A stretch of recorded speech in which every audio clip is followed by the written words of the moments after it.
What off-season training split should you do as an athlete? Because push-pull legs that everyone knows and is familiar with isn't really going to be your best bet. I personally would recommend upper-lower. You can do full body if you want, but I'll tell you why I would recommend upper-lower. Compound lifts are important, right? More so for athletes than bodybuilders. But if you're doing multiple compound lifts in one full body session, so cleans, squats, and bench press all on the same day, that's going to be really tiring, and then unlike a bodybuilder, you're also going to be doing aerobic conditioning, anaerobic conditioning, speed, agility in the rest of the week. And if you do push-pull legs twice a week, so with one rest day, where do you fit in the time in the rest of the week for conditioning? Then you have upper-lower, where you're going to train each body part twice a week, have plenty of recovery in between, and have plenty of time to do conditioning. It's also easy to incorporate sprints and plyometrics on lower body days. For example, you might start off with 6 to 8 sets of 10 to 20 meter sprints, there you've covered your acceleration, then move on to squats and superset it with depth jumps, now you've done squats and you've done a plyometric,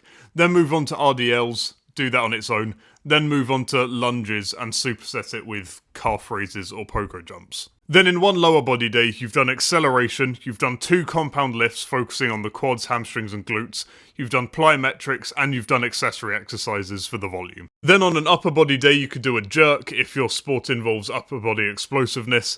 Then you can move on to bench press and superset it with chest supported dumbbell rows. Then you can move on to pull-ups and superset it with push-ups. This is just off the top of my head as an example to give you an idea, but then you still have 2 more days left of the week as well to focus on all the other things you need to train, like your aerobic conditioning. This whole video is kind of a long-winded way for me to word it, but hopefully you learnt a bit more than me just saying upper lower, end of video, bye.